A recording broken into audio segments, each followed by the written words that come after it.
इस देश को बेहतर बनाना है तो हमें समाज को जगाना होगा, व्यवस्था की बुराइयों से लड़ना होगा। अभियान आपके हक के लिए आपकी आवाज है। अभियान, क्योंकि बदलाव जरूरी है। नमस्कार, अभियान में आपका स्वागत है। आपके साथ मैं हूं चित्रा त्रिपाठी। जरा सोचिए, आप बीमार हो, आप इलाज के लिए डॉक्टर्स के पास ये सोचकर जाएं कि आप भले चंगे हो जाएंगे, मगर आपकी बीमारी खत्म होने के बजाय आपकी जान पर बनाए तब क्या होगा? सोचकर ही रूह कांप जाती है। मगर राजधानी दिल्ली में ये धड़ल्ले से हो रहा है।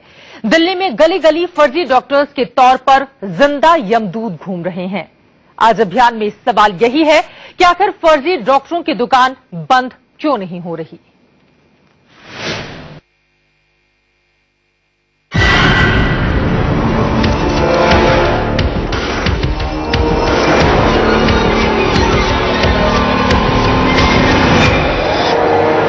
सावधान हो जाइए, सतर्क रहिए, सचेत रहिए, क्योंकि आपके जरा सी चूक आपको मुसीबतों के ऐसे जंजाल में फंसा देगी जिससे निकल पाना आपके बस से बाहर हो जाएगा। क्योंकि आपकी जिंदगी खत्म करने पर उतारू है दिल्ली के फर्जी डॉक्टर, यानी कि जिंदा यमदूत। हम ऐसा क्यों कह रहे हैं, उसके लिए इन तस्वीरों को देखिए।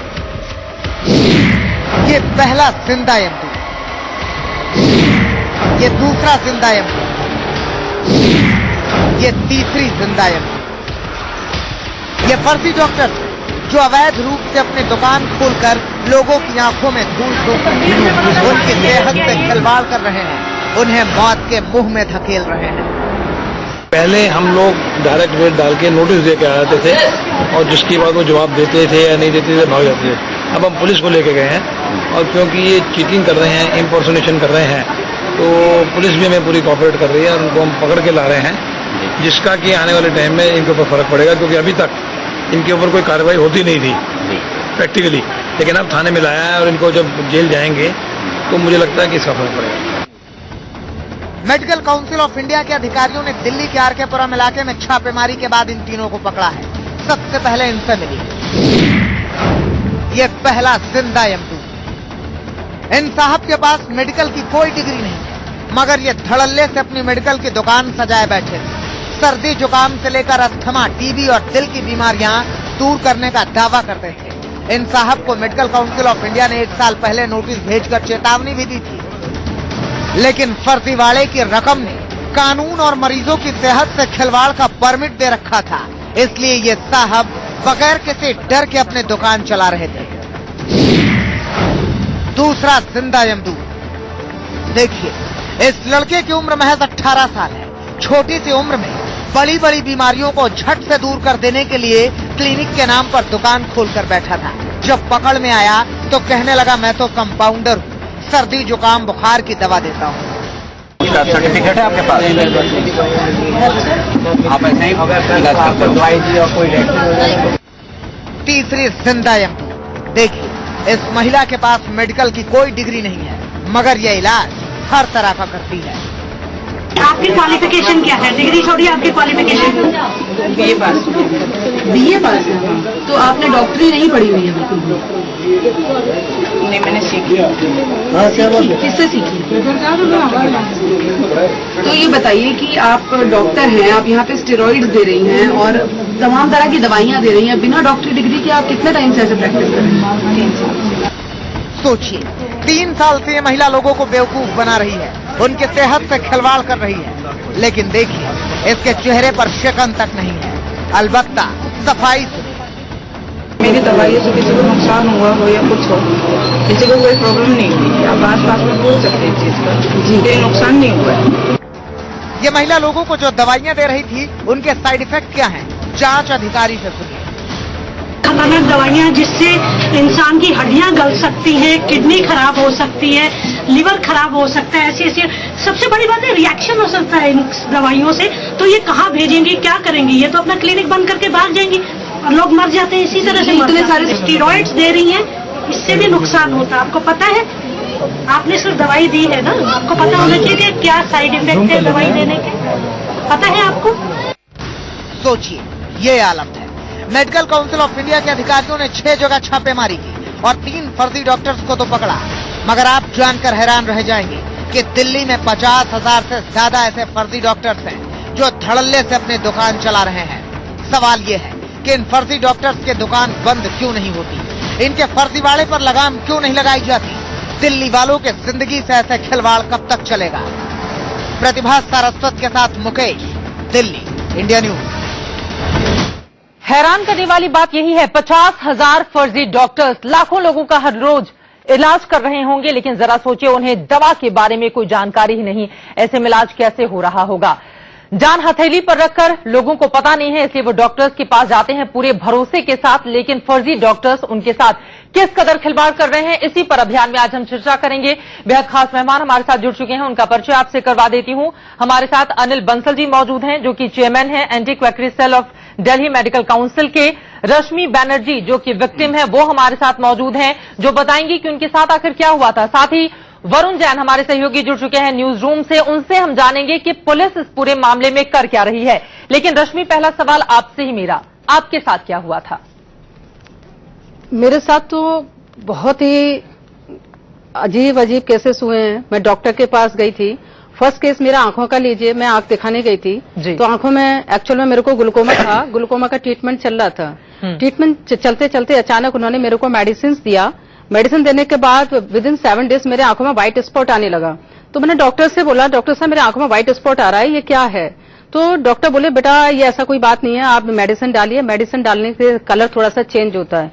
लेकिन ये मेरा नाइटमेयर बन गया। जो मेरा ग्लूकोमा था वो व्हाइट कैटरेक्ट में कन्वर्ट हो गया और वो मेरे आज भी मेरे आंखों में है। इस केस को हो गए मेरे 3-4 साल। अभी लेटेस्ट केस में बताती हूँ। मेरे बेटी जो है इस एग्जामिनेशन में होल नाइट स्टडी करती थी, तो मैंने आई स्पेशलिस्ट को दिखाने गई। तो वहां पर जब उन्होंने मुझको बोला, आंखों का टेस्ट कराया, टेस्ट कराने के बाद उसने मेरी बेटी के आंखों में बोला कि स्ट्रेस है, आई साइड में प्रॉब्लम्स है, अल्ट्रावायलेट यूवी रेज की प्रॉब्लम्स है, तो आप ऐसा करिए, यहाँ पर यूवी रेज के लिए हमारे पास स्पेक्ट्स हैं, ये स्पेक्ट्स आप ले लीजिए, इसका कॉस्ट आपको 500 पड़ेगा। तो मैंने बोला डॉक्टर है, तो मैं उनकी बातों को मान गई और मुझे बेटी के लिए एग्जाम्स थे तो मैं ओके कर गई। लेकिन ऑल ऑफ सडन मेरे ब्रेन में आया, मैंने डॉक्टर से बोला, डॉक्टर साहब आप अपना विजिटिंग कार्ड दे दीजिए, मुझे आपके संग इंटरेक्शन बहुत अच्छा लगा। तो जैसे ही मैंने उनसे विजिटिंग कार्ड मांगा तो डॉक्टर ने क्लियर कट मना कर दिया। तो मैंने बोला, आप डॉक्टर हैं, इतना अच्छा सजेशन दिया तो आपके पास विजिटिंग कार्ड होना चाहिए, मैं आपसे कहीं भी जाकर के कैसे भी मिलना चाहती हूँ, मिल सकूं। तो डॉक्टर ने बोला, मेरा कोई विजिटिंग कार्ड नहीं है। तो मैंने बोला, आप किस हॉस्पिटल में डॉक्टर हैं? बोला, मैं रेपुटेड हॉस्पिटल्स में काम करता हूँ। तो मैंने कहा, हॉस्पिटल रेपुटेड है, आप नाम बताइए। प्राइवेट क्लिनिक पे इलाज कराने के लिए आप गई हुई थी अपनी बेटी के साथ? हाँ, इलाज कराने गई थी मैं।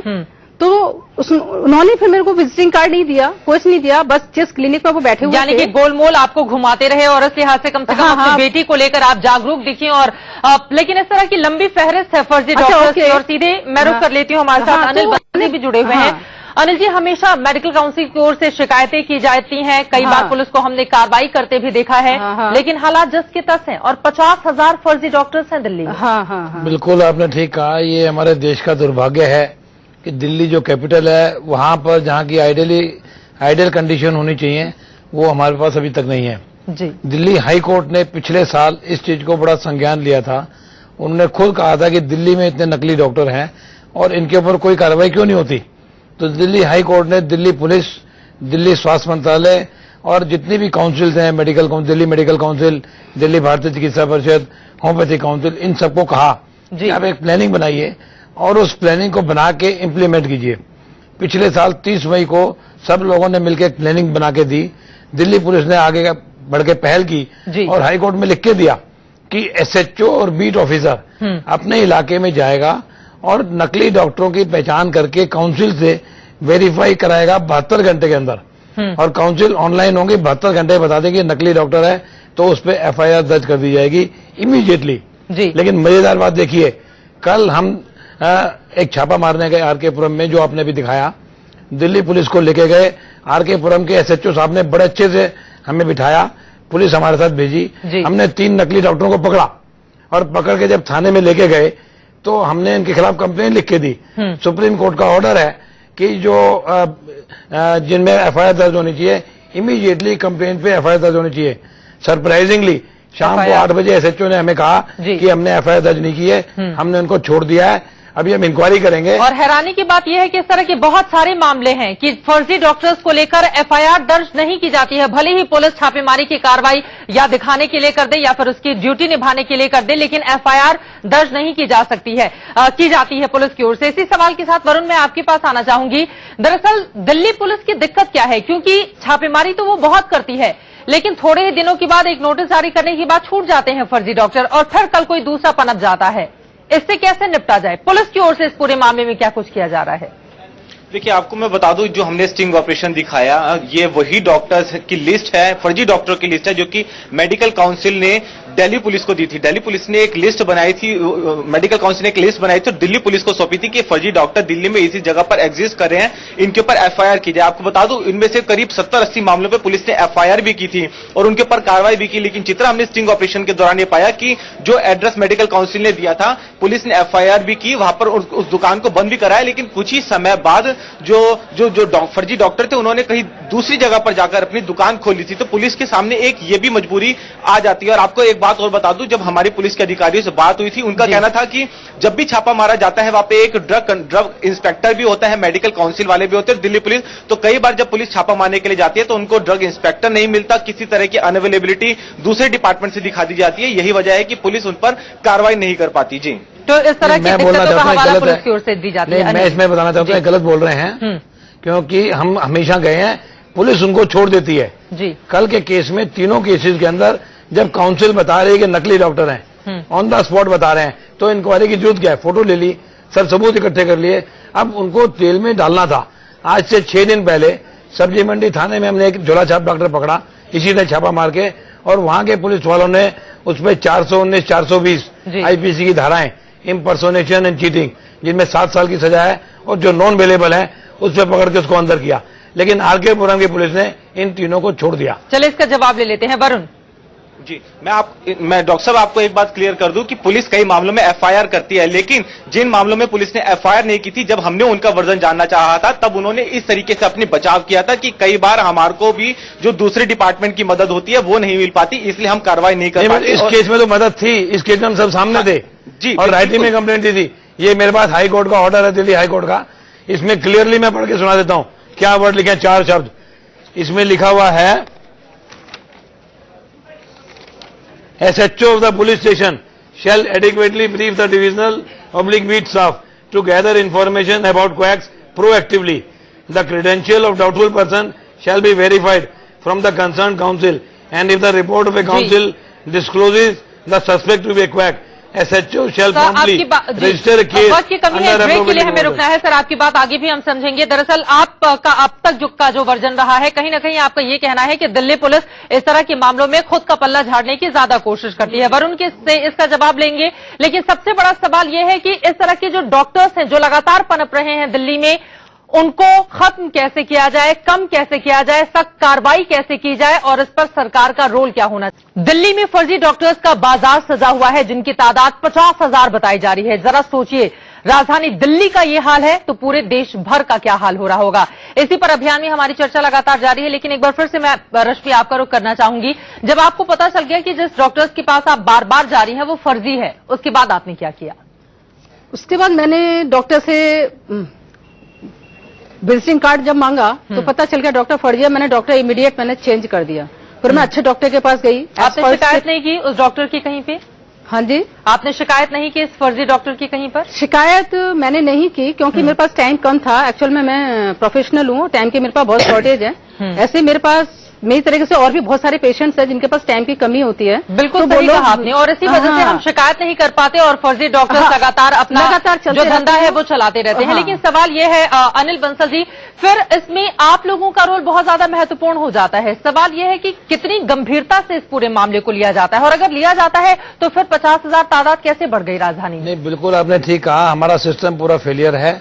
अगर ये लोग कंप्लेंट कर भी देंगे, मैं खुद काउंसिल में हूँ, खुद चेयरमैन हूँ, हम एक्शन नहीं ले सकते जी, क्योंकि हम लोगों ने सारा एक्शन लिया, सारी रिपोर्ट बना के अल्टीमेटली एक्शन को इम्प्लीमेंट कौन करेगा? पुलिस। हम जब पुलिस को लिख के भेजते हैं हर महीने, हम 25-30 झोला छाप डॉक्टरों के बारे में पुलिस को लिख के भेजते हैं।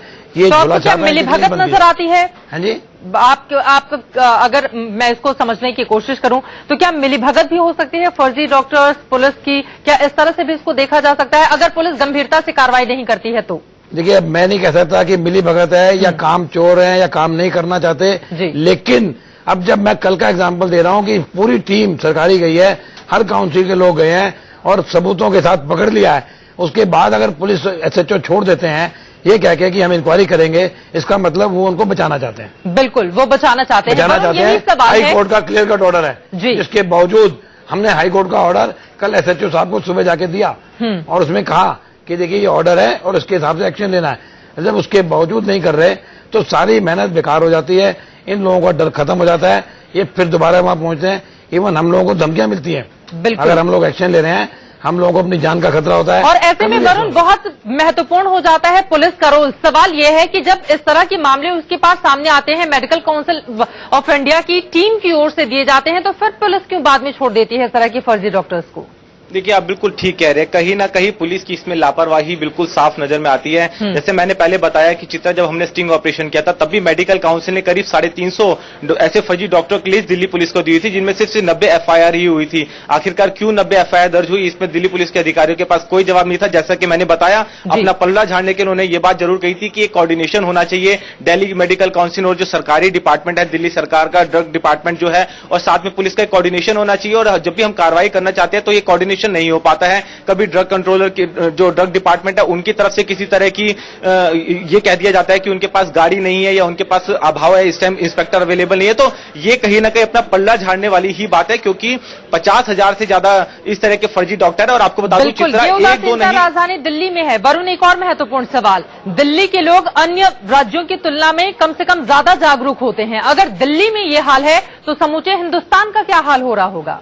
जी हाँ, बिल्कुल। और मैं आपको बता दूं, ये कोई पहला मामला नहीं है जो हमारे सामने पीड़ित बैठे हैं। अभी दिल्ली के घंटा घर के पास भी एक बच्चे के साथ ऐसा हुआ था, उसके पैर के अंदर कांच घुस गया था। जब वो इसी तरह के फर्जी डॉक्टर के पास गया तो डॉक्टर को इस बात का पता ही नहीं चला कि उसके पैर के अंदर कांच घुसा हुआ, उसने स्टिचिंग लगा दी थी, जिसके बाद अल्टीमेटली बच्चे का पैर काटना पड़ा। ऐसे कई मामले लगातार सामने आते हैं। पुलिस इस तरह के मामलों में तो जरूर अलर्ट होती है कि किसी की मौत हो गई है, किसी के साथ इतनी बड़ी घटना हो गई है कि उसका अंग काटना पड़ रहा है, उस मामले में पुलिस जरूर कार्रवाई करती है। उसमें भी 3 महीने के बाद एफआईआर दर्ज हुई। जी बिल्कुल, बच्चे की किसमें भी जी वो भी तब इधर मीडिया में उछला और मेरठ में जाकर इलाज कराना पड़ा था, तब जाके पुलिस को। तो पुलिस वाले सर आपको क्या जवाब देते हैं जब आप लोग ये सवाल करते हैं कि वो तो रंगे हाथों पकड़ा जा रहा है, फिर क्यों छोड़ दिया आपने? तो जवाब क्या मिलता है पुलिस की ओर से? कुछ जवाब नहीं देते, जवाब देते नहीं है। मैं आपको बताता हूँ, आज 2 महीने पहले किदवई नगर में हमने एक झोला छाप डॉक्टर पकड़ा और उसको पुलिस को कोटला थाने के अंदर हम हैंड ओवर करके आए। और मजेदार बात है कि पुलिस ने उसको 2 घंटे बाद छोड़ दिया। उसकी एफआईआर जो दर्ज की उसमें कोई सेक्शन नहीं लगाया। सर, इस पूरे मामले में अब होना क्या चाहिए? देखिए, इसमें पुलिस कमिश्नर को आगे आना चाहिए और पुलिस की प्रॉपर ट्रेनिंग होनी चाहिए कि उनको अगर कंप्लेंट मिलती है तो इमीडिएटली एक्शन लेके काम करना चाहिए। और लोगों को जागरूक होना होगा। अगर कहीं भी फर्जी डॉक्टर्स के बारे में उन्हें जानकारी मिलती है तो इसकी सूचना तुरंत पुलिस को दें, क्योंकि आप अगर खुद की जान को महफूज नहीं करेंगे तो दूसरा कोई आके नहीं करने वाला। और राजधानी दिल्ली में जरा सोचिए, 50,000 फर्जी डॉक्टर जिनके पास कोई डिग्री नहीं है, लेकिन वो धड़ल्ले से लोगों का इलाज कर रहे हैं और इस बात का दावा करते हैं कि जल्द ही उन्हें ठीक कर लिया जाएगा, जो अपने आप में बेहद हैरान करने वाला मामला है। आप तीनों का बहुत शुक्रिया आज अभियान में हिस्सा बनने के लिए। इसी के साथ एक छोटे से ब्रेक के लिए हम रुकेंगे। आगे देखिए ब्रेक के